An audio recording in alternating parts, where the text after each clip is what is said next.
What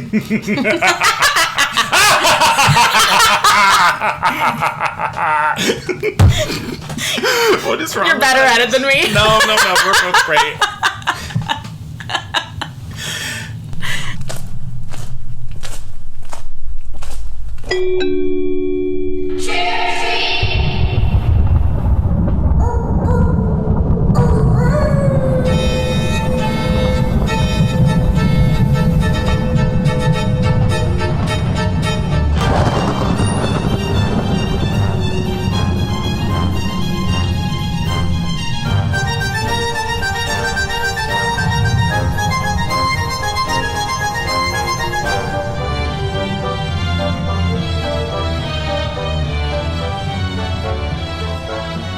Everybody, hello spookies, welcome to the Rick or Treat Horrorcast. This is our first in a series of Disney villain profiling episodes in a series I'm calling EVIL QUEENZ.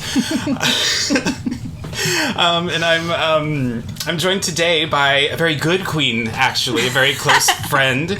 My very good friend Whitney Gentile has taken time out of her life, very busy life, to join us to talk about our selected villains today. Whitney, go ahead and say hi. Hi. How you doing? Oh, I'm doing great. I'm really glad you're here. I really wanted you specifically for this episode. We'll be talking about the Sanderson Sisters. Because I'm a peak nerd about this particular thing. This is your jam. It is. I've loved it my whole life. It's just my favorite thing. I love that about you. You're wearing your Hocus Pocus tee. You can't see her, obviously. We've got the three sisters, and it says, "You can't sit with us." It's a mishmash. It's a mismatch, because yesterday was we're recording on the 4th. Yesterday was Mean Girls Day. It's absolutely perfect. Yeah, well, you know, let's go ahead. I just want to ask you, you are a very busy person because you are planning a wedding. I'm planning my wedding, which is in... I mean, not that anyone's counting, but 19 days. 19 days. It's in 19 days. I'm counting. This is the wedding of the season. I'm very excited for it. I'm excited, too. I'm ready. It's time. The big stuff is done. The big stuff, almost all the stuff is done. Yeah. Now it's just a waiting game, really. Wow. Yeah. It's going to be wonderful. It is. It's very exciting. I'm excited to be a part of it. Yay. I'm wearing white. So perfect. I'm Great. Just kidding. I'm well, not. people might mistake you for me. You never know. Yeah. Like that's ever going to happen. Wedding planning and everything. Let me ask, was your week a trick or a treat? Oh, so far it's been a trick. Uh-oh. Do tell. Oh gosh, just silly work crap, and I work as a sommelier at a restaurant, and suddenly we are the busiest in the land after, 2 months of being the slowest in the land. And so now we're just all running around like crazy people. And today I was informed I'm giving a wine class to the staff on Friday. Staff didn't know that. Excellent. Cheers to that. It's been great. It's really fun. But I mean, I've worked with you. Whitney and I met working together at a famed piano bar downtown that we will not divulge the name to because there are too many tourists there already. That's true. If you know either of us, you know where it is. And we hit it off, very quickly. Yeah. And then have worked together again in another place where you were our somm and our bev director. And I can say personally that you have such a great knowledge of wine and these staff members. I know that you'll be fine. Thank you. Yeah. I know. You're I know so how obsessed with wine. Your wedding is at a winery. I know. I'm such a nerd. No, you're not. You're wonderful. Your week was a trick because of that. My week was it was a treat. Yesterday was my birthday. Yes. And it was also the first episode of the podcast debut, and I got some really good feedback from some people in just the first 24 hours. That's fantastic. I'm really excited. Yeah. Everyone told me that it would be a lot of work. And I believed them. And I also underestimated how much work it was going to be. It turned out they were really right about that. Yeah, but I love, me, I love talking about scary things. And every day is Halloween. And I look at this, we're recording in my bedroom, and it's painted black, and there's monsters everywhere. There's monsters everywhere. There's framed photos of monsters literally all over the place. Yeah, that's how I scare And a Ouija board. That's how I scare the boys away. So no, it's been a treat of a week for me. I also wanted you on this episode because you're something of a witch yourself. I am a little witchy. And I love that. I've been known to have a ritual or two. Back in high school, for a moment, I identified as Wiccan. Sure. And then I felt that it was too organized. That's how I feel about Wicca, too. Yeah. But I'm planning a little Halloween ritual with my best friend. It's her birthday. Victoria, you know her. Her birthday is the very next day. So right at midnight, we're doing a little, almost out of Hocus Pocus 2. You know? You know what? Let's just go. Maybe she'll come into her powers. Maybe so. I mean, she's been a very powerful person for a long time. 16 was a long time ago. Yeah, it was. Why don't we just go ahead and start talking about this movie? I want to ask, since the second one just came out, and I know we were both anticipating it, but I know so much. You've already watched it multiple times. How many times have you seen it now? 3. You've watched it 3 times, so it's safe to assume that you approve of this sequel. I do approve of the sequel. Give me your thoughts. So I saw a lot of feedback on social media about this movie, and I find that everyone who is in my age range, who was, somewhere between 6 and maybe 12 when the first movie came out, loves the second one. Can't stop talking about it, thinks it's great, can't wait to watch it with their kids. I don't have kids. I watched it with my dogs. They loved it. So that kind of thing. But I saw some negative feedback that made me laugh, that made me just think like, well, did you ever watch the first movie? Because it is very campy, and it is supposed to be kind of over the top, and these women are ridiculous, and that is the point of the story.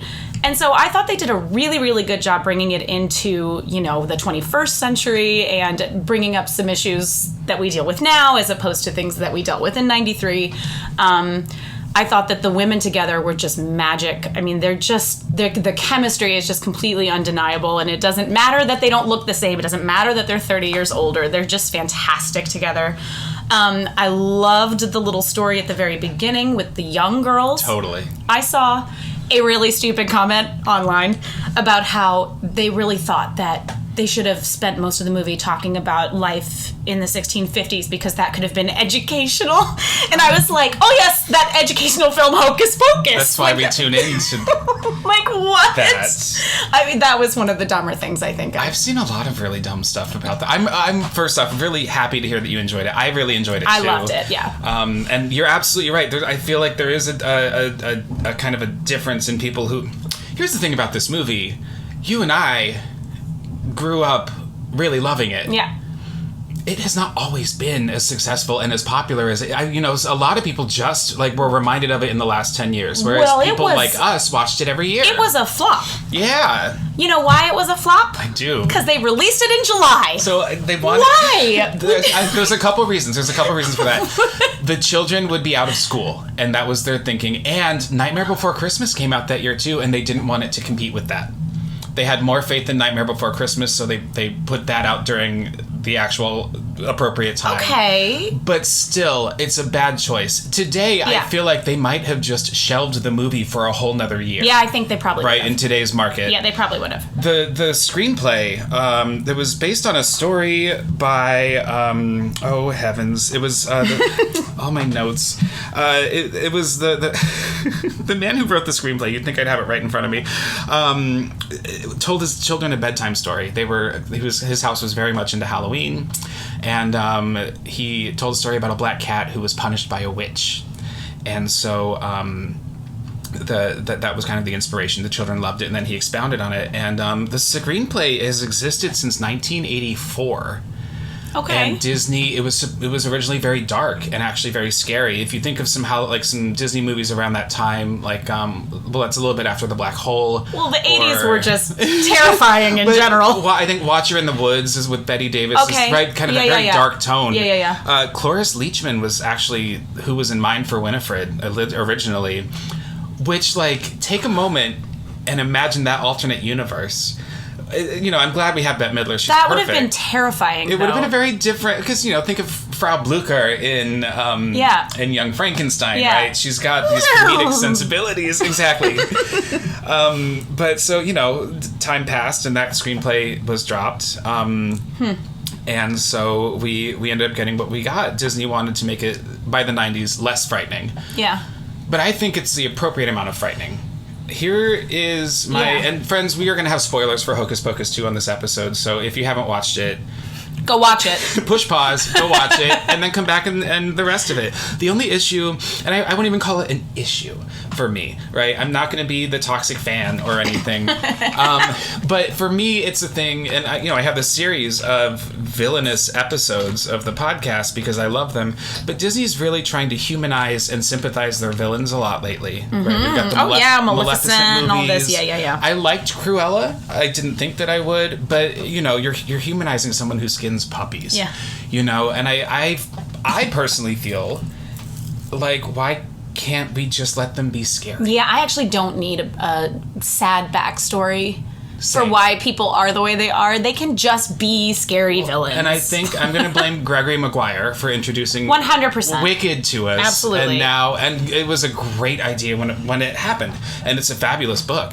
And it wasn't the only one he wrote, No. because he also did one from one of the Ugly Stepsisters, and Which he did is my favorite. Gregory Maguire. That's actually my Confessions favorite. of an Ugly Stepsister. I didn't love Mirror Mirror, and I think that was when I was done reading them. I was like, wanted that's enough. Mirror Mirror to be something that it was not. Maybe what that's I what it did was. appreciate was that it was her relationship with her father and not a prince, and I really liked that. And the moment when she wakes up. She basically has her period for the last several years all at once, and it works in that moment of like she has to grow up instantly. Yeah. Now there's no development into being a woman. Now she's a woman. But it wasn't quite as good. I think I read Son of a Witch about Elphaba's son. God, I don't even think I read that one, because I think I was just so over that type of story by then that I had just checked out. Yeah. And I mean, when you think about it too, I mean, we're talking about books that are 20, 25 years old. Like, this isn't like these are brand new stories. It's like Wicked came out the musical premiered on Broadway in like 2003. Right. It's been a long time. Yeah. So like, I guess we can blame Gregory Maguire for the beginning of this, but there's definitely been a renewed onslaught of these humanizing the villain stories. Yeah. Only in the last, 5 years. I think of it in terms of Disney. So Splash Mountain in the parks is being renovated into Princess and the Frog. Right. And I celebrate this. Oh, I'm on board Tiana for that. is my favorite princess. Let's get that racist movie out of the parks. We've all had our fun with Splash Mountain. It's time to go. For 60 years. For too long. We're done. I think it was 84. So I think it's 2 years. That's when they put it in? 84, might be 86. It might be as old as I am. But so let's get rid of that. Yeah. That's not what I'm saying. What it turns out is now on the ride, when you go up the hill for the final drop, it's very scary. And Brer Rabbit is tied up, and you think, there's shadows and beware. And it's a frightening moment. Yeah. And almost a rite of passage somehow to go over that hill. Yeah. You know what I mean? In the new ride, Tiana's Bayou Adventure, which again, I'm excited on board for it, yeah. Don't cancel me. What I am not excited about is that instead of making that moment frightening, they're making it a celebration scene with Mama Odie kind of throwing a party. And I don't know, you think of the movie, you think of the song Friends on the Other Side. Yeah. Are you ready? That's what everybody on the internet has been wanting that moment to be. Right? And then, you're facing Dr. Facilier, and then you go down the hill and you're safe. Right. He's not even in the ride. This is more like a sequel to the movie. What I'm getting at is, I think that fear is a normal feeling. Yeah. And I think that for children, if they're going to experience fear at a young age, it should be in a place that is safe. Where you're safe, yeah. Because you're familiar with that feeling. So when it is time to be afraid in your life, it's not the first time that you felt this. Right. I don't have kids. I'm never going to have kids. Same. So maybe, I need to just not have an opinion about this. But, I think that people overuse the term, that movie's traumatizing. No, trauma is different than frightening. I mean, Bambi traumatized me, but it wasn't scary. See, and I look at Bambi, or I look at, The Lion King as intro to what, loss is.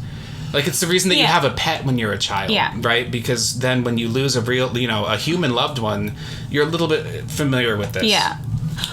I mean, I guess I remember I have been told, so maybe I don't remember it. I've just been told the story of this because I was like 6, I think, when Beauty and the Beast came out. That was out in 91, right? Yes, I think it was 91.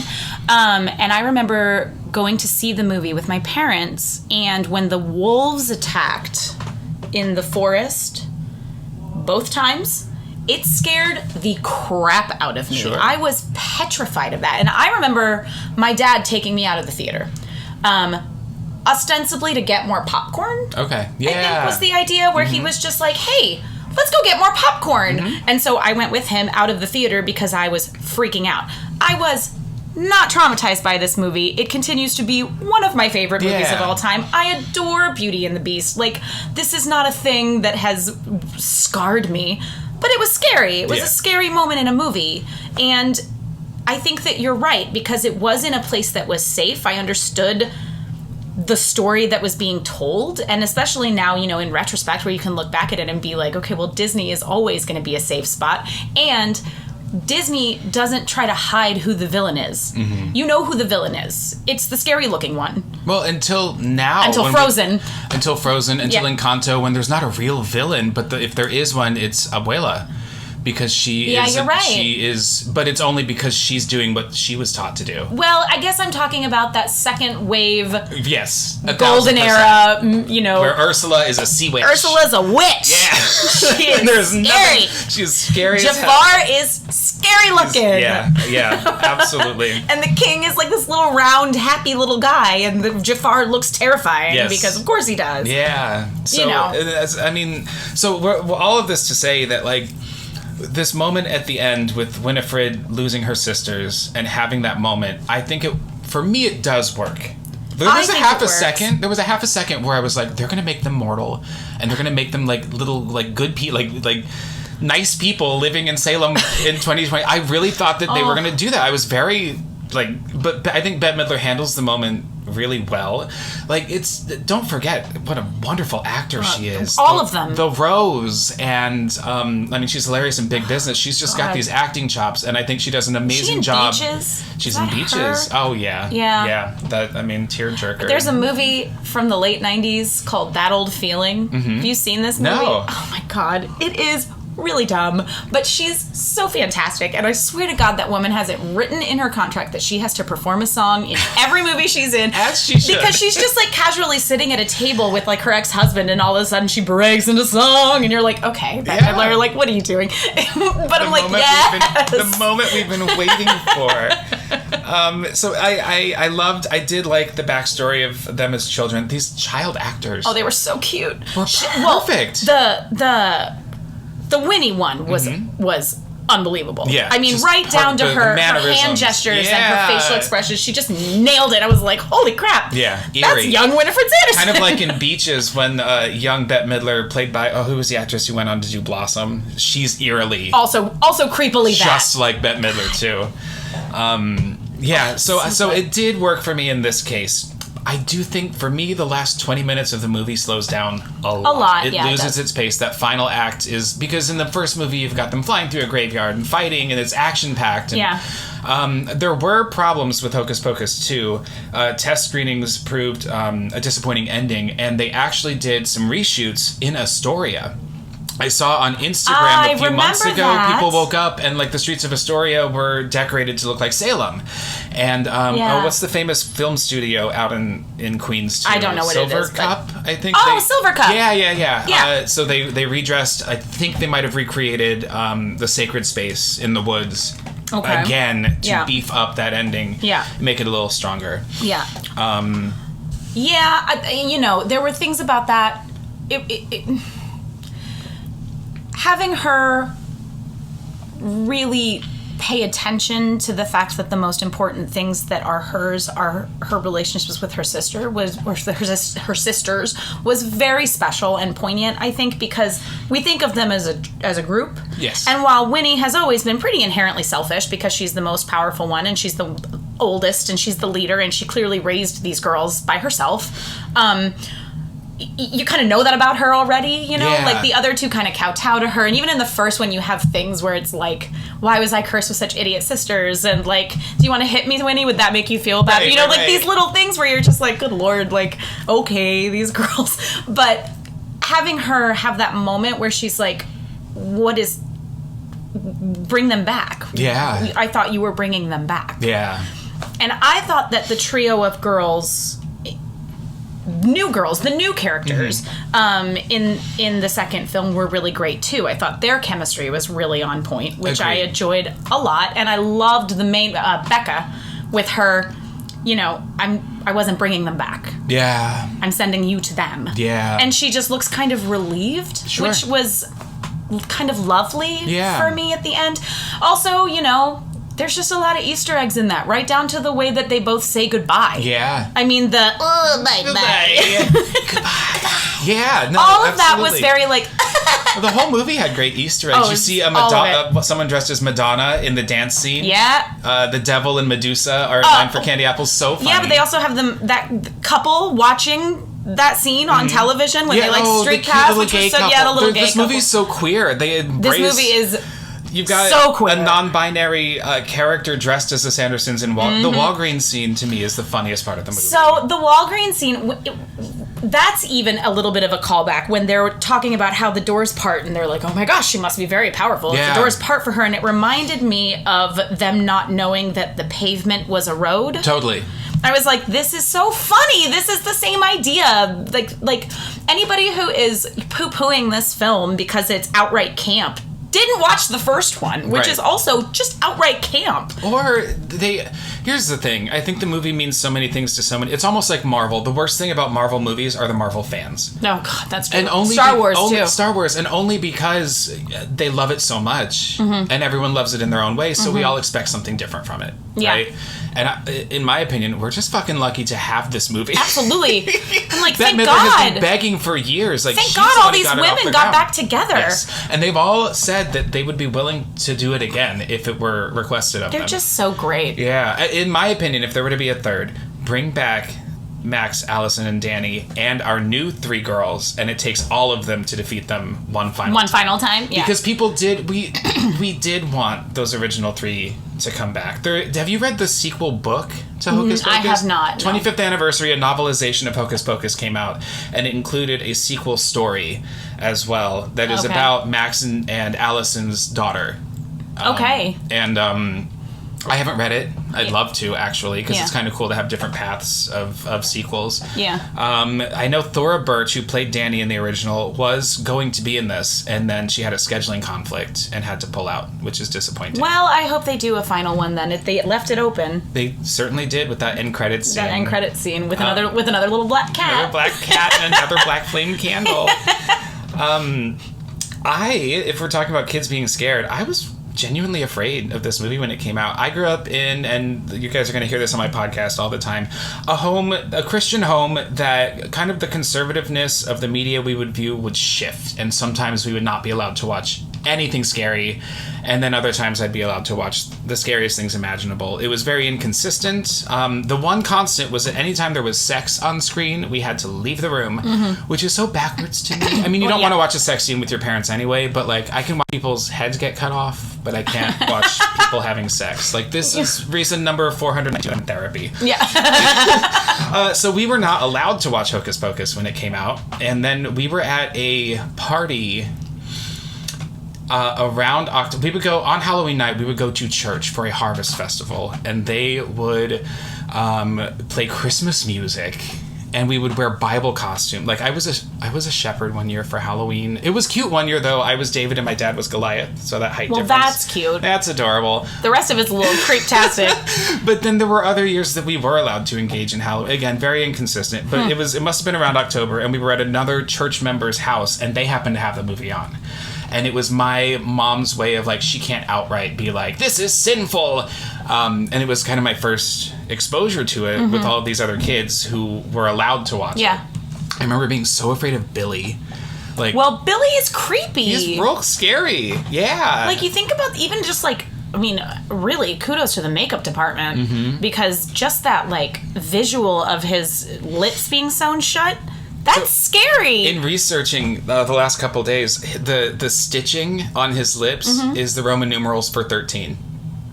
It's an X and my God. Yeah, I mean, I'd never noticed that, but there are a lot of... do shit like that to us? Cool. No, I know. No, and I was also very afraid of Winifred Sanderson when she would shoot her electricity. I remember specifically being afraid of when she uses it to slam Max against the wall. You. Yeah. So scared of her. I mean, her fingers were just because she's so good. Yeah. Well, why don't we break them down? Why don't we... Which would you like to start with first? Well, I guess let's start with Sarah. Okay. Sarah Jessica Parker. Fabulous. Absolutely perfect. Absolutely Jennifer fantastic. Lopez auditioned for that role. Can you believe that? Well, that's another, that's another thing that would have just been a completely different story. Completely different movie. Imagining, like, Cloris Leachman as Winnie or J-Lo as... it's almost as fun as imagining Elaine Stritch if she had been in The Golden Girls as Dorothy. Yes, she was the original that's right. choice, and then she wouldn't stop cussing on set. So they had to get rid of her, because that's not what this is about. And, like, listen, B. Arthur is the perfect Dorothy, but it's fun to imagine. It's fun to imagine. Sarah Jessica Parker. So this would have been 1993, which would have been kind of right before she splashed across the world. Correct. Because she had some regional fame. She had done some things. I actually have a personal connection to Sarah Jessica Parker because she went to high school at a school in Cincinnati that my grandfather created. Great. Which is the Cincinnati High School for the Creative Arts. It was like he was among a team of people who created this high school. And her younger brother is like best friends with my uncle. It's like a whole thing. So I always loved her just because I couldn't help it, because I knew there was a familial connection to her and her family. So I was obsessed with Sarah. Yeah. In this movie when I was a kid. Also, boobs. I was 8 when this movie came out. Okay. And she looked amazing. I think you mean yabos. Yabos. I did love her yabos. Yeah. They were spectacular and they were everywhere. Yeah. But it was right before her like international fame, because I think she did Once Upon a Mattress. I think that was in 94. On Broadway. Right. And so she was developing a little more fame here. She had been in Annie. She had done like a she had done like a teeny bopper TV show called Square Pegs in the 80s. She's in Footloose, the movie. Yeah, she Smaller had done parts. little I think things. Was she in Suddenly Seeking Susan? Am I insane? Desperately Seeking Susan? I was like, Suddenly Seeking Susan. Seymour. I don't know.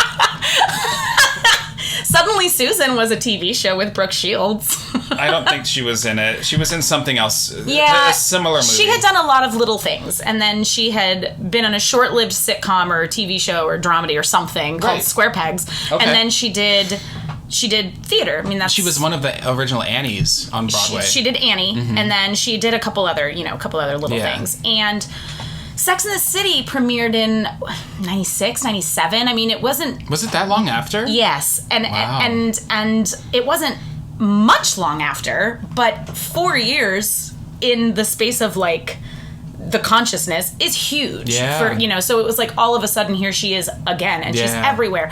And I just think she's so funny in this part. I think she's so funny in this part. And I also just think, not for nothing, she's a fantastic actor. Yes, she is. And I've seen her do, you see her do movies and films and stage and all kinds of things post Sex and the City, which is absolutely, inarguably her biggest, character she's ever played.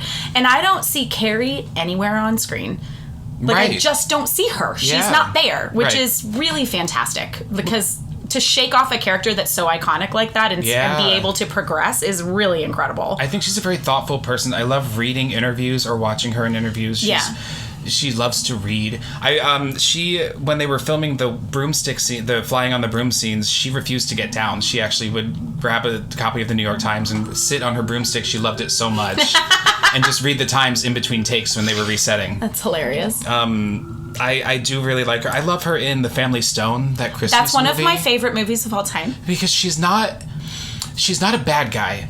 but she just comes off the wrong way. She's so difficult. She's difficult. And she's so good in that role. I think that, she will always be Carrie Bradshaw. She will, absolutely. But she's got such a whole other trajectory to her career. She does. She's just fantastic. She kind of disappears inside her roles. Mm-hmm. And you can't ignore the fact that it's Sarah Jessica Parker. Mm-hmm. But she disappears inside the role. She is this person. Like, for me, Jack Nicholson is a wonderful actor. Yeah.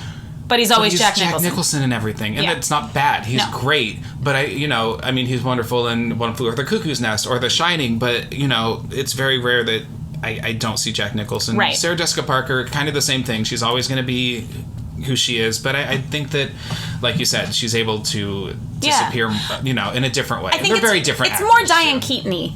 Because she's always Diane Keaton. You know who she is, but she slips into whatever character she's playing. Perfect. Speaking of Diane, I love Bette Midler and Sarah Jessica Parker are in this, and allegedly Sarah Jessica Parker steals Bette Midler's man, Billy, in Hocus Pocus. But then in First Wives Club, Sarah Jessica Parker steals Bette Midler's husband. I love it so much. Yeah. First Wives Club, God, and she played such a bimbo. It's so sad when she's in the dressing room and she tells Bette Midler, why don't you could try this on in your size. Oh, she's so mean. What a bitch. Yeah. She's so good. Yeah. I love her so much. So Sarah is, her costume design was inspired by Sleeping Beauty. And you get that cut, kind of the, very medievally. Very medieval, kind of a witch princess. Yeah. Her hairstyle changes. It starts out curly, and as the movie goes on, her wig shifts, and it gets straighter and straighter. Well, Hollywood has a history of doing that. I mean, if you need to look into that, just research Judy Garland's hair in The Wizard of Oz. Oh, yeah. It changes lengths. It changes colors. It's all over the place. Yeah. Well, originally she was going to be blonde, and then I recently saw a picture they tried on a red wig for Dorothy, so there were a lot of choices. I read years ago, and I tried really hard before we recorded to back up this theory that the inspiration for the three sisters is that they have three separate fathers. It's common in like witch lore that witch sisters would have different hair colors. That's why in Practical Magic you've got redheaded Nicole Kidman and brunette Sandra Bullock. Yeah. Another movie that we both love. I love that movie and I love all the books. Yeah, just like God bless Alice Hoffman because they're so good. Because I read Practical Magic almost every October, and I Instagrammed it 2 years ago, and she I tagged her in it, and she messaged me and was like, "Thank you so much." Yeah, she's really, or she left a comment. Yeah, it's so amazing. But so different hair colors for different, sister witches. Yeah. The theory, and maybe it was wrong, but that there are three separate. They are half sisters. Yeah. And they have different fathers. Mm-hmm. Winifred's father was a very powerful sorcerer. Sarah's father was the village idiot. That tracks. And then Mary's father is a bloodhound, and that's how she can sniff children. Oh. Now, Kathy Najimy did so base her character. She made her choices on a bloodhound. That's how she sniffs out children. That's why she barks and growls. She's hilarious. Oh, she's so good. She's so good. And then Sarah's father, the village idiot.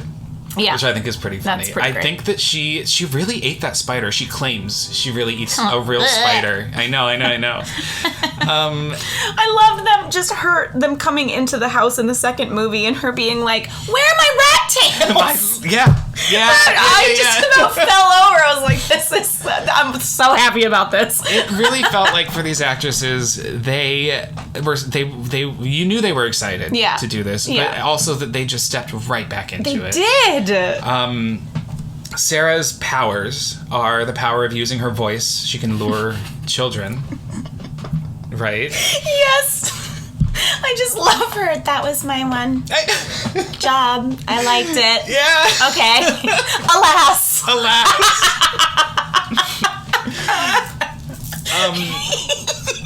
Oh yeah, so she uses her powers to lure the children. That's her thing. Yeah. And I guess just also exorbitant sex appeal, which she just throws out everywhere all the time. Constantly turned on. Yeah. Just in heat at all times. I rewatched the first one this morning, and when they're at the party, the dance thing, and they're trying to find them, and she's flirting with the mummy. She's making out with a mummy. Yeah.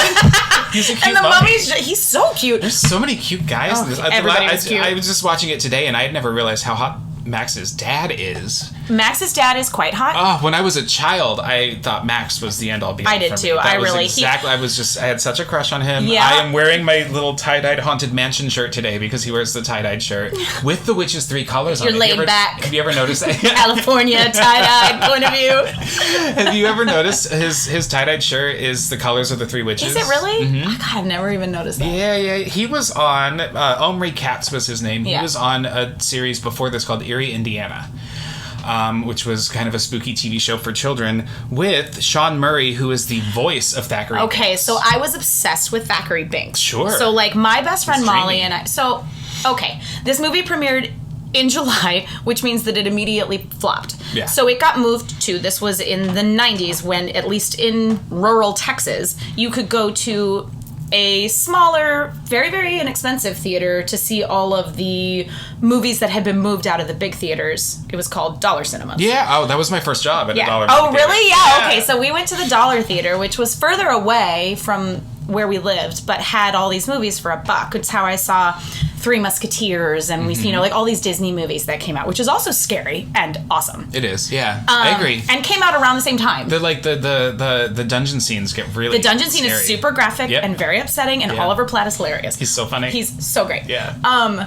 It was that's one of those ones we saw repeatedly because it cost $1. Yeah. And I think Molly and I saw Hocus Pocus like 6, 8 times because it cost $1, and it was in the middle of summer, and in Southeast Texas you have days when you literally can't go outside because of heat advisory. So it was like, well, it's summertime, we'll just drop the kids at the movie theater. Sure.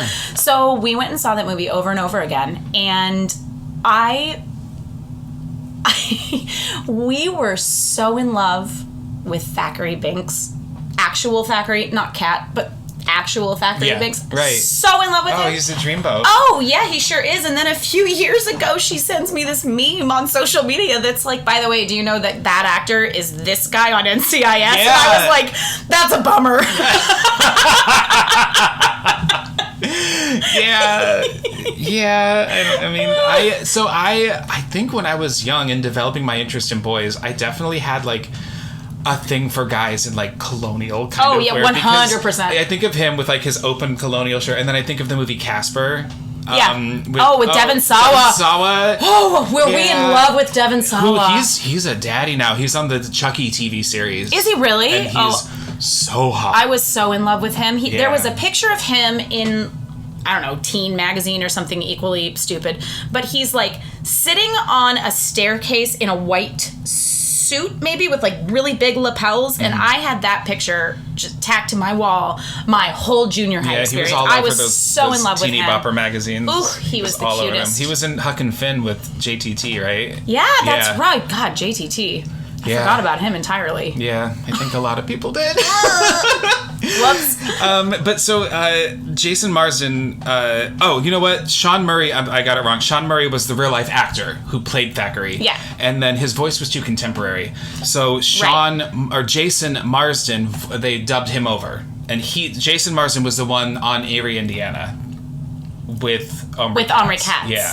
So yeah, it's not Jason Marsden. no relation to James Marsden. Okay. I don't think so. Okay. Because I was like, hang on, are we going to talk about a whole new thing? I know.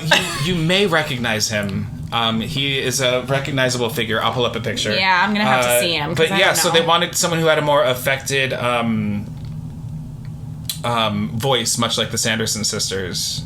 Here he is. That's him a little older. Okay. Yeah, he's done some stuff. Yeah, he's familiar-ish.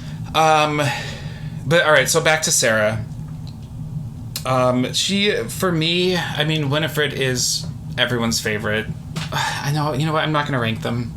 I refuse. I'm not going to pit women against women. No, they're all fantastic. And they're all perfect. They're all really great. I feel like we can maybe move on now to Mary. I love Mary. Kathy Najimy. She's so good. Her costume is inspired by a baker, because she's the alchemist, right? Mm-hmm. So you see that a little bit. I love that her hair is shaped like a hair witch is great. hat. Yeah. The role was originally offered to Rosie O'Donnell, who turned it down. This is one of those alternate universes where I don't care to imagine it. I love Rosie O'Donnell. I do too. I don't need her in this. I don't need her in this. Kathy Najimy is just too good. Rosie has done so much great work. Yeah. You know, and I'm grateful for it. Yeah. But Kathy Najimy was born for this. Kathy Najimy too.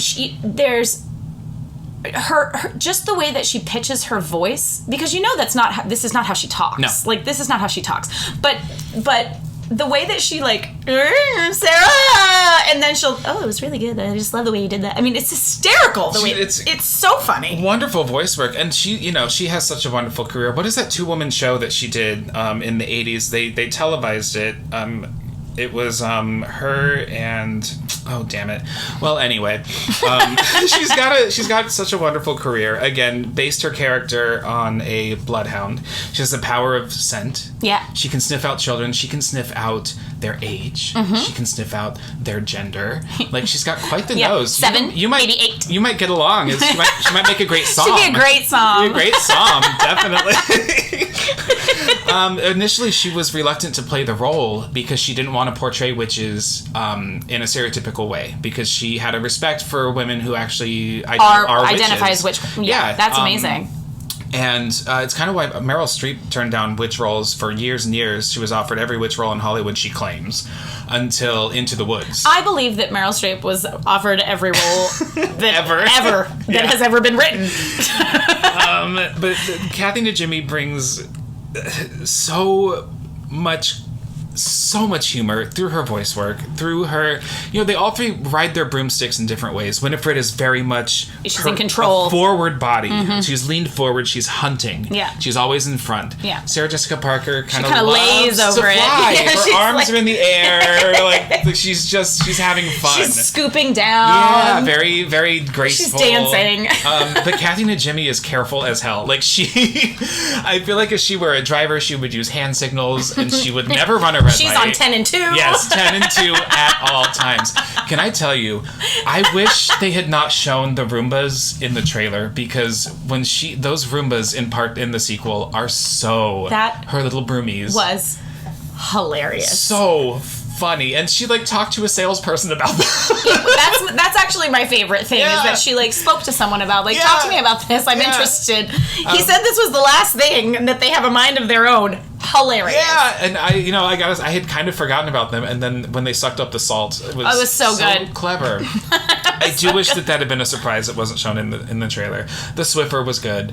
The Swiffer was good, and you knew they needed to do something. Yeah, because we had the mop and the I do wish vacuum. There were more moments of that. Like, their scene with the Alexa is hilarious, because it's kind of like the kitchen scene where she's got the TV or she's got watching TV. She's got the remote, the clicker. Yeah, with the kid on the whatever it is. Yeah, that's more just her being so funny. I remember too. Everything was carpet protector. I remember those commercials. I just think of her, just her. You talk about her voice work and her reacting to that scene. Yeah. It's so hilarious. It's a case where these actors. They trusted this director. Yeah, they did. Kenny Ortega, he directed High School Musical. He choreographed it. He's a choreographer and director, which really is apparent because it's a borderline musical. Oh, absolutely. It's just enough, right? Absolutely. Just enough. Because in the original, you've got 2 songs. In the new one, I guess you technically have 3. There's a little bit of Come Little Children, and then there's a little bit of Come Little Children. The Witch is Back, which so we all knew that there would be a musical number. Yes. Kept trying to brainstorm would it be Witchy Woman? Would it be Black Magic Woman? Right. Would it be, what was it? And then it turned out to be The Witch is Back, and One Way or Another. Mm-hmm. And One Way or Another was hilarious. So I'm gonna tell you, it made me so happy. I kind of teared up a little bit in that moment. I thought it was so well done. I loved that the crowd was under a spell where they were dancing in unison. Yeah, like a flash mob. Yeah. So funny. And just dancing down the street. I love the use of drag queens. I love when they start booing at Winifred and she goes, "See, they hate you." Get off the stage. She can't. She can't admit that people don't like her. Like in the first one, when they he calls her a hag. Yeah. And she goes, "Sisters, did you hear what they called you?" Such a narcissist to the max. Yeah, but then when Danny calls her ugly, she has an actual meltdown. Yeah, like a whole meltdown about it. She doesn't even know me. So he didn't even know me. We get it really hurt my feelings. We get we'll get to Winifred. We'll get it. I just love that. I know we can't get past it. I know. I love that Bette gives us Bette Midler. and Winifred. And Winifred, You get a perfect blend of both. You get what you want out of a Bette Midler performance, just like when she was in Hello, Dolly on Broadway. Absolutely. You got Bette Midler, and you got Dolly Levi, and that's what I paid. That's why I'm here. Yeah. Yeah. I mean, well, I didn't pay it. My aunt took me to see it. It was a wonderful, wonderful time. I saw it a second time, though, with Bernadette. I saw Bernadette twice. Yeah. And I saw Donna. But I didn't get to see Donna Murphy. Donna was great. I didn't actually get to see Bette because I couldn't afford it. Right. Yeah, it was a lot. So, Mary. Kathy Najimy's middle name is Mary. Oh. So Sarah played Sarah. Sarah plays Sarah. Barrett. That's funny. Yeah. And I guess we can now move on to Winifred Sanderson. Right? Yeah. Who we've kind of transitioned already. Her costume was inspired by Bette Midler. Like, her costume was just like... That's amazing. The costume designer went to Kenny Ortega and she said, we can't put Bette Midler in a black dress. Like, she has to sparkle, right? She's got to be colorful. She's larger than life. And Kenny was like, she showed him the designs and he was like, well, I'll show them to Bette, but I don't know if it's what she had in mind. And then he showed them to Bette Midler and she said, I love it. What do you think? I'm going to wear a black dress. Well, and with that red hair, all of that purple and green is the perfect so contrast, good. Right? Redheads notoriously look amazing in hunter green. Absolutely. So I always think so funny. Julianne Moore's green Oscar dress that one year. She just she just took the breath out of everybody. She frequently does. Yeah, she does. She's a really beautiful woman. Winifred, or Bette Midler, was inspired in her performance by Margaret Hamilton, who played the Wicked Witch of the West. Yeah, I remember reading about that. And Angelica Houston, who played the Grand High Witch in The Witches. Yeah. But she also put so much of her own spin. Again, these actresses trusted Kenny to be able to go as full out ridiculous as they did. Their walk where their arm walk is great. Again, a case of choreography that Kenny's influence is very apparent in. So Winifred she's the most powerful. Her powers include shooting electricity out of her fingers to hurt people, but also to kind of move them around. Yeah. Right? She can do that. Yeah. Her book is devoted to her. She loves her book. The power of flight and the power to be scary as hell. I really was frightened of her as a child, but in the best way. I don't remember if I was frightened of her, but the only reason I cannot remember is because I have seen this movie so many times as an adult that I mean, this is one of those movies I know every single word of, Same. front and back. I watched it right before you got here, and I was just sitting there reciting the whole movie. Me too. I was watching it before I left. Yeah. And Brian my fiance came into the room and was like, what are you watching? And I said, Hocus Pocus. And he's like, I don't understand why you even bother watching this movie, because you're not really watching, you're just speaking all the lines. I was like, well, okay, but that's because it's been out for my entire life. Right. And it's one of my favorite movies of all time. And this is just who I am as a person. Yeah. It's the kind of movie I can turn on any time of the year. Yeah, I'm happy. I bought a DVD of it at Fry's Electronics, I think maybe right after high school. And there were no special features. It was just the That's movie. what I had, just the plain bare bones DVD. Yeah. But I remember when it came out, I remember a TV special showing behind the scenes stuff, which is now available on YouTube. And it's I guess on the 25th anniversary DVD, they've put more stuff in. There were a lot of deleted scenes. Again, the movie, even when they filmed this screenplay, it was originally more about the witches than the children. There's a scene with Mary in a grocery store that is allegedly just Mary running loose, which I think they might have recycled for the Walgreens. For the Walgreens, which is great. The original trailer for the movie shows Winifred get pushed into a swimming pool at the school. There are things that were filmed that have still not surfaced. Oh my gosh. It would be it makes I would love to watch all of that. Very different film.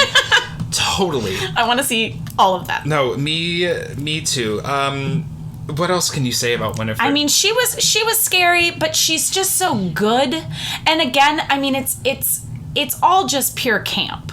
Sure. I mean, it's so campy with her kind of over the top with her, her zombie ex-lover and her, in the first film when they really delve into how they can't set foot in a graveyard, or they can't, which just leads to a lot of really fun them flying around moments because they can't put their feet on the ground. And then when she does, she turns to stone. Yeah. But she keeps trying to kill him. I've seen that statue. The statue in the book, they used to be on, I don't know if they still are, just on display at the Planet Hollywood in Orlando. Oh, really? At what is now Disney Springs. Back when I was a cast member at Disney World a million years ago, they were on display. Oh, fun! Yeah, it's really cool. Well, I think I saw the axe from The Shining. The food is terrible at Planet Hollywood, it is. But I am such a sucker for themed dining like that. Yeah, but it is notoriously really bad. Bad food. Yeah, it's bad. Yeah.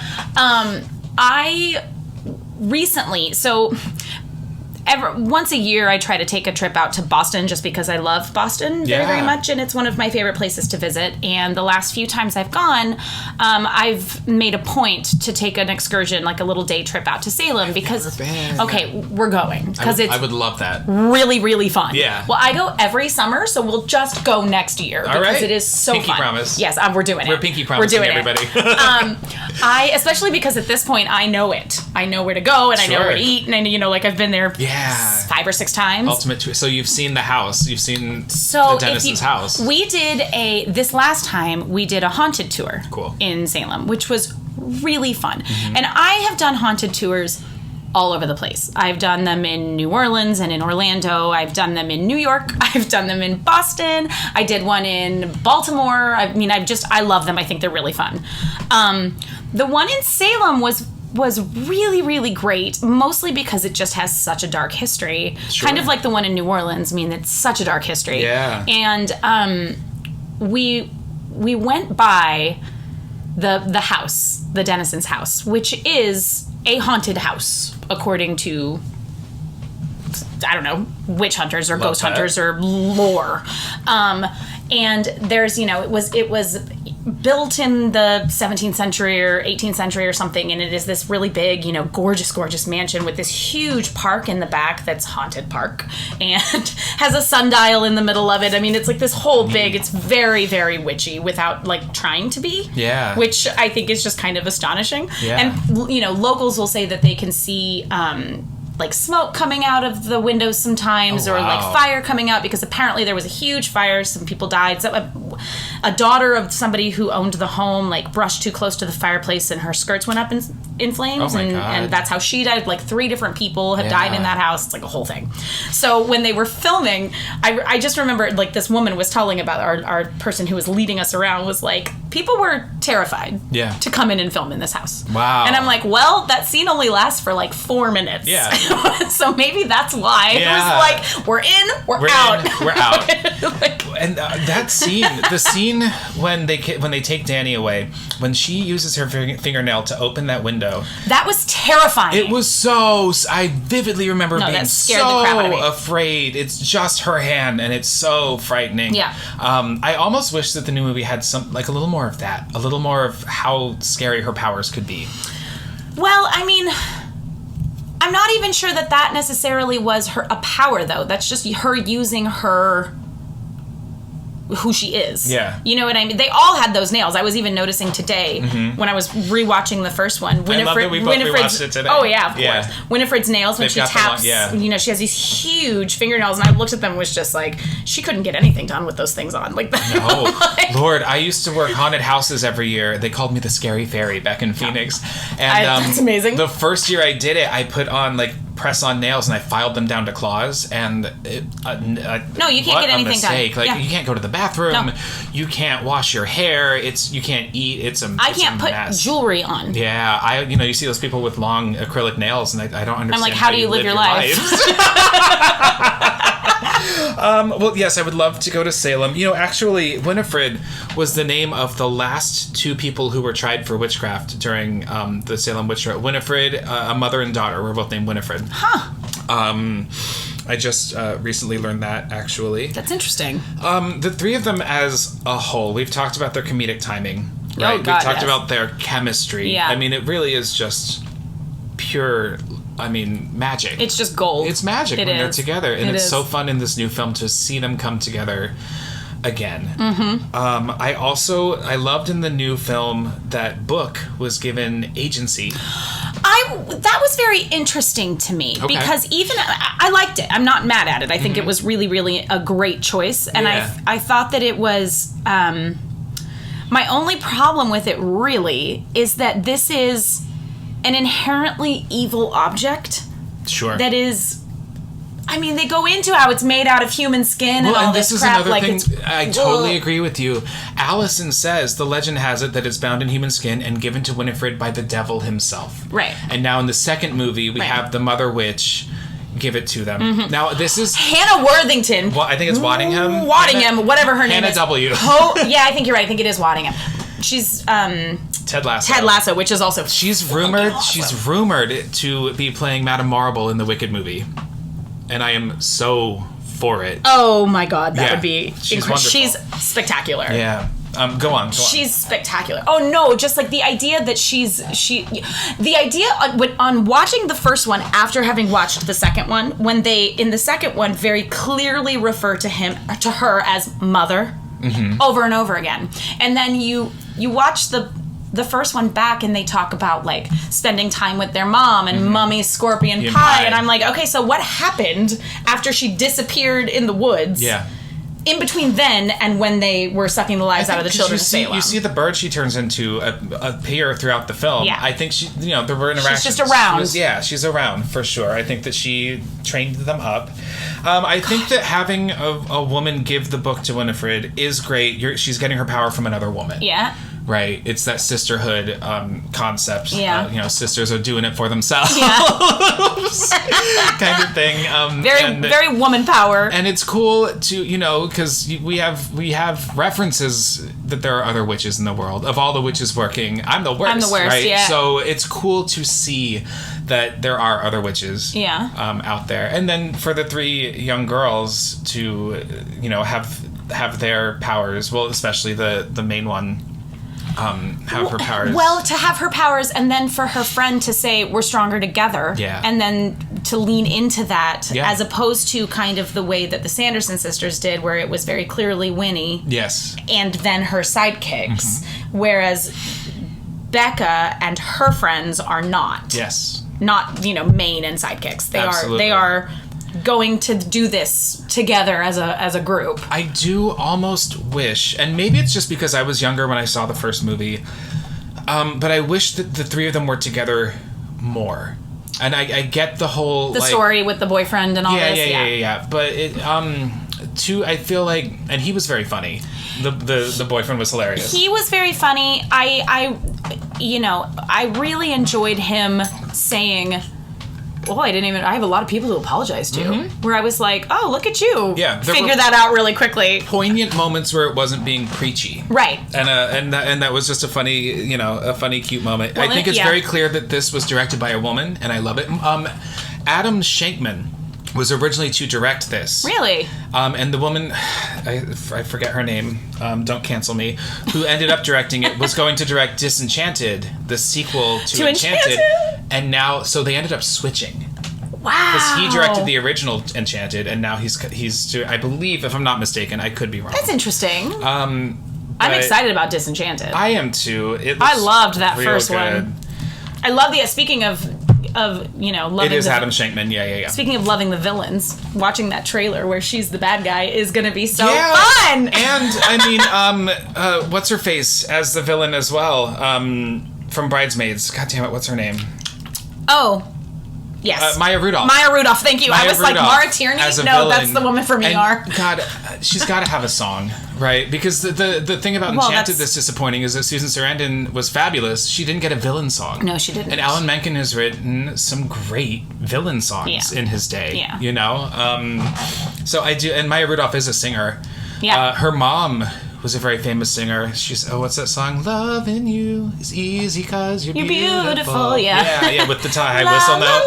Yeah. That was her mother. Oh, funny. I don't think I knew that. Mm-hmm. Huh. So I am, very excited. Speaking of witches and other movies. Just witches in general, just Disney in general. Susan Sarandon I recently rewatched Enchanted, and I read long ago that Amy Adams got the part because when she auditioned, she was the only actor who didn't judge the character, which I thought was a very interesting note, because she plays she plays the character with such honesty. She's not a parody of a princess. No, she so genuine. Yeah, she's so when genuine. She experiences anger for the first time ever, it's such a and then she giggles about it. That's a perfect moment. It's a very good moment. I really do love that film. I'm excited we finally get the sequel. Me too. It's time. Idina Menzel looks crazy in it.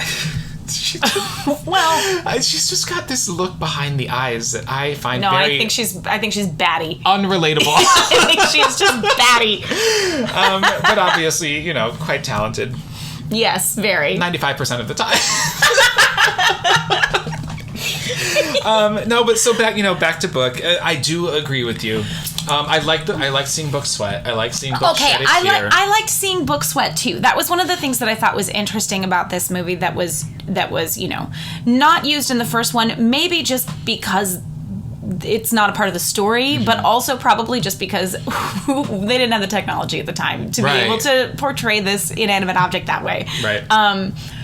I really enjoyed her when she's going through the store trying to find the right book, and the book is clearly freaking out about it. With just an eye and some like well, at first CGI I was sweat. Disappointed that it was a CGI eye because the original it's ingrained in my mind of this like kind of animatronic eye, but like it looks really good. It does. It looks really good. Great. It looks really good. And then I thought it was funny when they pull the book out. There are other books behind, like merchandise that you can buy. Oh yeah, lots of it. Yeah, lots of it. I mean, I would drop some cash in this store. So they have, because you brought that up, and because I happen to have this little like random personal information. A good friend of mine, his sister makes these like yarn dolls, kind of these like figurines, and they were used in this movie. Because because she sells them. I don't know if she sells them on Etsy or what she does, but she sells them, and someone from the set design department saw them because she had made a set of Sanderson Sisters, and they bought them from her neat. Put them in the film. Yeah, which is super cool. That's really cool. It's really neat. It was like, well, that's fun. Like, yeah.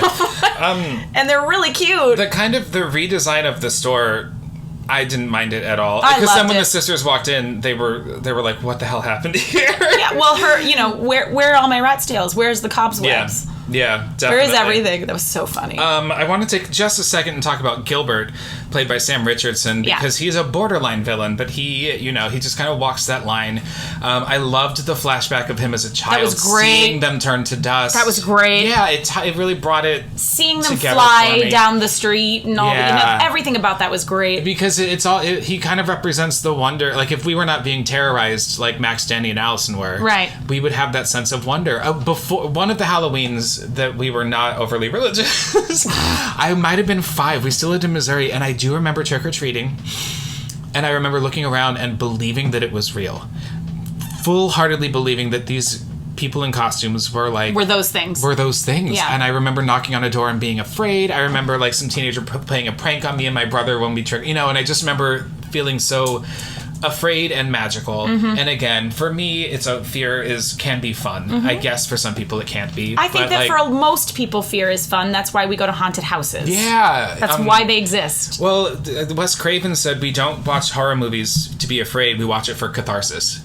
And I firmly believe that. Yeah, that's probably true. I mean, I also like to get scared and I like to laugh, but but I think it's a great... So watching him see them fly down the street, it just was like, man, that probably would have been me. Oh, I would have been completely obsessed. Yeah. I would have followed them as quickly as possible and to wherever they went, and I would have just been completely obsessed with them. Definitely. I liked him and Billy together a lot. It kind of bothered me that the cemetery looked nothing like it did in the first film whatsoever. Like the tree that Billy's kind of buried around, it was too sparse. Yeah. You know? Yeah. Because the cemetery was a closed set in the original. Yeah. And I read that they brought elm and birch trees from the East Coast and replanted them in the studio to make it look more real. Yeah. Whereas this, I think, might have been more of a location. I'm not sure, but yes, in the new one? Probably. But and again, because I've gone to Salem and I've done all these tours. Yeah. They're pretty crowded. Those are very cramped cemeteries. You don't have space. Yeah. There's in these old colonial places where people have been buried for 400 years, Yeah. there's no space for anything. Yeah. These gravestones are like on top of each other. Sure. Yeah, that's kind of a bummer. But it didn't ruin the movie for me. No, and I thought Billy was so fun. I loved him at the carnival. Yeah. I mean, all of the scenes at the carnival were so great. Agreed. And Absolutely agreed. I think Gilbert I don't know that I would think he's a borderline villain. I think he's just kind of dopey.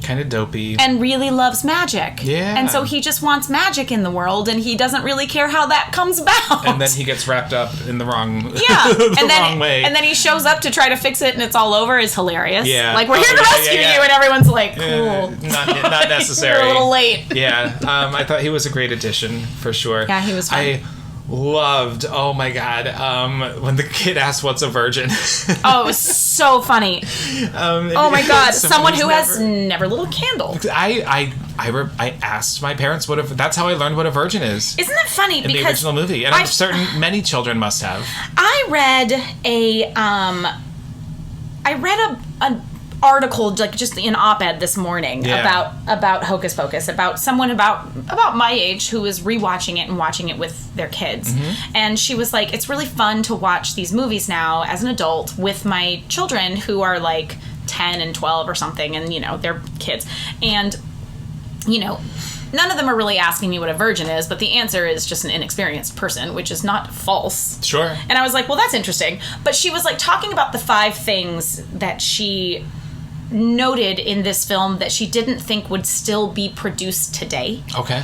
And it was a lot of a lot of it was Sarah is just overtly sexual. Sure. And there's a lot of focus on Max's virginity. And that's like a thing that they... And for me, it's such an iconic line with Thora Birch putting that hat back on her head and going, a virgin lit the candle. I mean, it's like a moment in my brain. She's the perfect annoying little sister. She is. She was so good. She's just stellar in this movie. Yeah. She's honestly so good. They all were. I always wish that Vanessa Shaw had more of a career after this, because she's very talented. She's really good, very beautiful.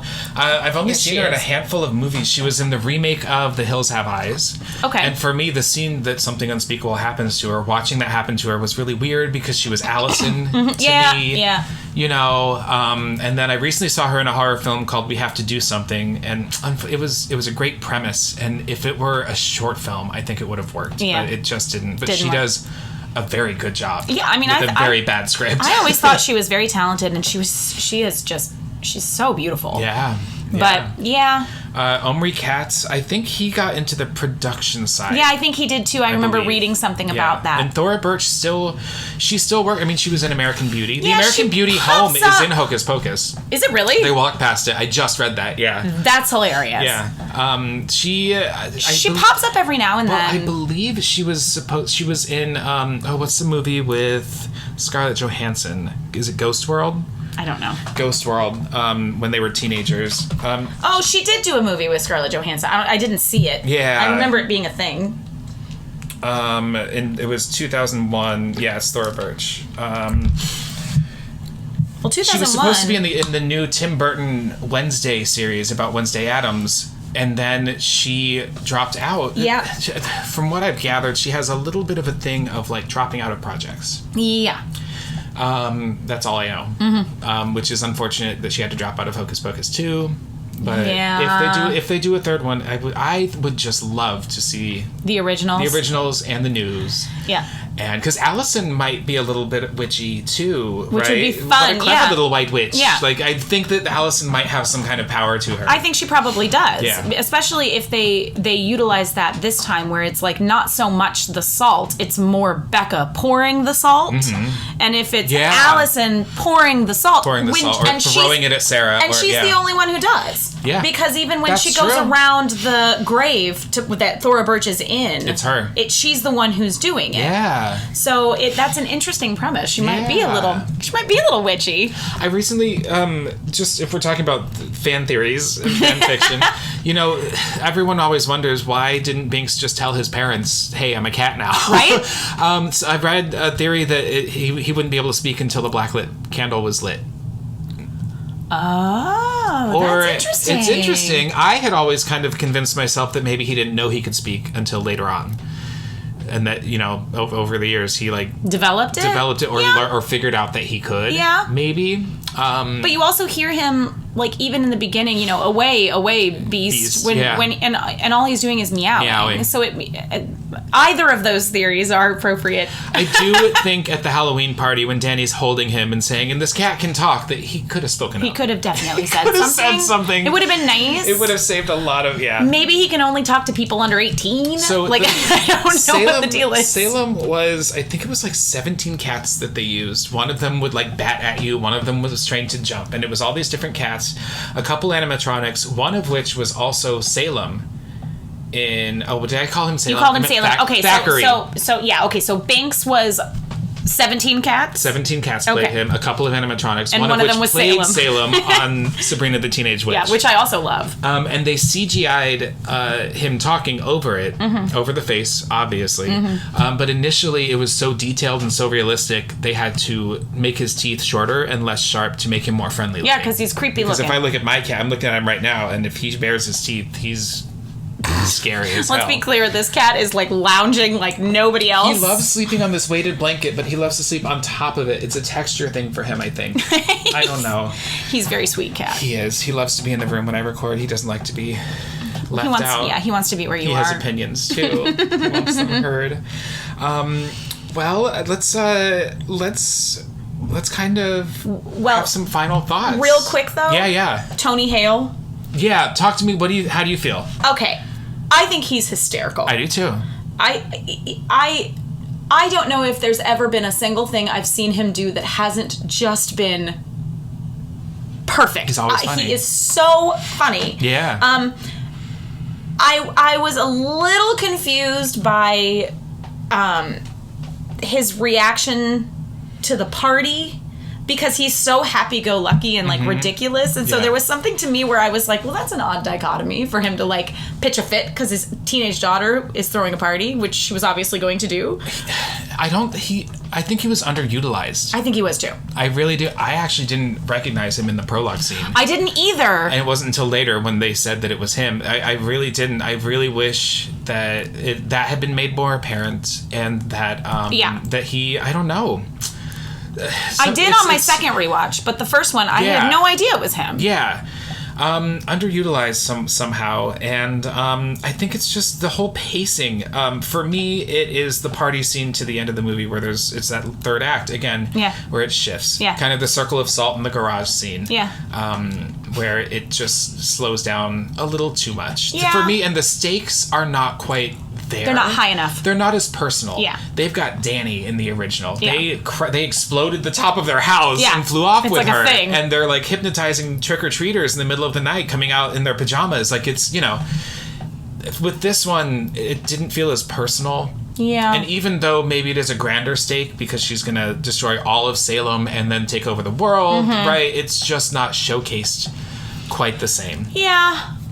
I think there's also, there's also just a little bit of lack of, like, in the first one you have those two, dopey teenage guys. Yeah. My name's not Ernie no more. It's Ice. And this is Ice. So stupid. Yeah. They're so dumb. I thought the blonde one was funny. So cute when I was younger. Oh God, he looked like such a dill hole to me. I know. That's but why they do such a good you know job. My taste in men. You see me date. I love, like, Ice's hat. All of it is so funny. The whole thing is funny. Yeah. But they don't have that, kind of needed... Even that itself was a little stakes raising. Because they were, they brought in these two other... Like, these bitches are gonna kill these people. Yeah. And you don't really have that so much... in the second one. No. I loved the line, right at the beginning where if I see a teenager, I'm killing it, right. Whatever. I thought that was great. Yeah. But then there's, like, no follow-through to that because, like, okay, but you didn't. It is established. It's like we are to just know how dangerous they are in the second one already. Yeah. Whereas the first one continuously shows us how, and just the moments where they scare the trick or treat, like before, when the devil invites her into the non-smoking section, and then Winifred just turns around. And one of them is dressed as Michael Myers. I just saw today. For me, it's the angel. Bless you. And Mary freaks out. Is so funny. Yeah. It didn't lean as hard onto Halloween. Sure. You know what I mean? Yes. Like, there's a Halloween festival, but there's no trick-or-treating. Yeah. There's, but no one goes you don't have neighborhood kids going trick-or-treating anymore. People do go to events now. I guess that's true. Right? I mean, I remember we were kind of growing up toward the end of real trick-or-treating. I think around September 11th, the safety issues in America started to shift, and people really... I remember that being a thing.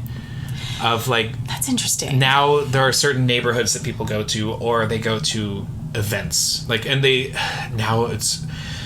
I hate this. I hate it so much. People take their children trick-or-treating the weekend before Halloween. Yeah, they don't do Halloween anymore because it's a Saturday. It's so stupid. I have never and I will never celebrate Halloween unless it's the 31st. I mean, I celebrate it all year and all month. Yeah. But you know what I mean. Yeah. I'm not going to have Halloween on the 28th. Yeah. Just because that's Just Saturday because it's night. a Saturday. Fuck that. No, that's stupid. That's dumb. It's a thing. Also, Halloween, that's an actual thing. You can't just... No. You can't just move... It's not like Easter. Samhain. It's not like Easter this is a holiday. Yes. This is an actual holiday, and you can't just move it because you're an asshole. Yeah. If it's on a Tuesday, it's on a Tuesday, and you just need to get over yourself. Just for convenience. And that's irritating. We live in a life of instant gratification and instant convenience. Absolutely, we do. All right. Well, I think we have done a great job of discussing... We just dissected this movie beloved all over film. the place. I really am glad that you loved the second one. I did. It is going to be an annual viewing for me. Me too. It's I've only seen it the one time. I'm going to give it a little more time before I visit it again, but I will be watching it a couple more times this month. Absolutely. Definitely. Me too. And so here on the Rick or Treat Horrorcast, we have a rating scale for our movies and our villains, and I think I already know both of our answers, but the movie can either be a trick, which is, it's all right, or a treat, which means you loved it, or smell my feet, which means it sucked. Oh, no! And I'm going to have to assume I already know the answer to you. Is it a trick, treat, or... It's a treat. It's a treat. Come it's on. a total treat. It's just a treat. It's a treat any time of the year. We were so lucky to get this movie. Yeah. We really were. And all the people bitching on the internet, that's what you need to realize. We don't deserve a sequel. They had no plans to give us a sequel. And half of you didn't even know this movie existed until 8 to 10 years ago. Some of us have loved it since 1993 when we were 8 years old and watched it over and over again. Down. My talent, I commissioned my very talented friend Evelyn to make me a Winifred costume. In March of a few years ago. And then, by the time she had made me this gorgeous Winifred costume, it was the first year that they sold licensed costumes. Are you kidding me? And no, mine is much more detailed. It's very beautiful fabulous. And it's personal. Yeah. But then it was the year that everybody dressed as Winifred. Have you ever dressed as any of them? Yeah, a few years ago, me and two of my girlfriends dressed as the Sanderson Sisters. I love that. And we basically piecemealed our costumes together from things we could find online and at thrift stores. Yeah. So it's mine is I was Winifred. Obviously. And I was... and I was I found this purple... bodysuit leotard thing. It was supposed to be lingerie and I just didn't care. And I wore a black thing over it and I had purple and green and it was all very ridiculous. Perfect. And I sprayed this spray in red. And, I put my hair in these two little things and then I sprayed it really big with this red stuff. But when I was spraying it with this red stuff, Halloween that year happened to be on a Saturday. And I went to brunch that day. I was so drunk, spraying this red shit all over my head. Mm-hmm. The interior curtain, the plastic, the liner curtain for your shower, has splotches of red to this day. This was 5 years ago. Oh my god! And I'm just it's fine. Do you have a picture of you as Winifred? Oh god, yeah. All right, we're gonna if it's okay, I want to include that in the social media I will post. put that to you, no problem. Yay! I was so proud of that costume. Good. Oh man, do you know what you're gonna be for Halloween this year? I don't, because my wedding is the week before, and I just haven't even begun to think about it. I'll just be a newlywed. I'll probably recycle. You could be a zombie bride and you'll be a newly dead. Oh my god, I hate it. That's amazing. That pun is the worst. I think I'll probably recycle my Rockford Peach costume. Cool. Because it's easy and because... League of Their Own is once again in the public consciousness. It's a thing. Yeah. I didn't know it was happening until the day it premiered. It's really good. And Abby Jacobson, she talks about A League of Their Own on... The Other Thing. the other thing, Broad City. So she's clearly a fan. I think for this year, I don't want to be something licensed. I kind of want to make up my own creature. But I do want to use my friend Evelyn, who made that costume, made a gorgeous green cape. And it is my favorite part of the whole thing. It's the exact cape that she wears, and it flows so beautifully. I want to use that. And use that as inspiration. And then maybe just come up with something. A green wizard or like a troll king or something. You should definitely be a troll original. King. I love that. I think so too, and have like a giant staff and like green hair and horns. And, that might be the direction. That would be great. Do that. I'm pretty good with special effects makeup.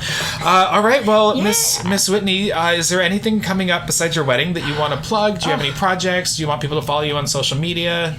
You don't have to want that. The thing is, you can follow me on social media, but the only thing you're going to get is a lot of political opinions and pictures of my dogs. So it's like, I doubt there's a single listener who will be listening to this who would not want that. You're more than welcome to do that. My Instagram is @Whitney Gentile. I do teach wine classes, so I can plug that, I guess. Excellent. I do wine classes online. It's WhitneyKnowsWine.com. I do virtual tastings. I do in-person classes. I have a boot camp. So it's a fun thing. Last year I had a bunch of people gift for Christmas wine classes. Like they would paid me, and they were like, I'm giving this to my mother-in-law. Cool. And so I was like teaching wine classes to people. It was really fun. I love that. So I have that. Good. Yeah. And if you're interested in it, you can email me at whitney@whitneyknowswine.com. She'll get you drunk. I will so get you drunk. And smart. It's an educational time. It's an educational process as well. Well, my next week on the pod, we're back to our normal format of reviewing horror movies, and we will be doing the 2007 now cult classic Trick or Treat. That was never released in theaters until this very week. Really? Whitney, I highly recommend it. It's very, very spooky. It was going to go to movie theaters, and then the studio backed out and sent it direct to video, and it has become a Halloween staple for many, many people, and it's in theaters for the first time this October, and they just announced a sequel. That's awesome. So exciting. We love sequels here. If you want to follow the podcast on social media, it is @RickOrTreatPod on both Instagram and Twitter. And if you want to follow me, Ricky, I am @RickRTweet on Instagram. And my Twitter is @RickRTweet. So Rick or Tweet. And that's all that we have for you today. I hope y'all are having a wonderful October so far, and we'll see you later, spookies.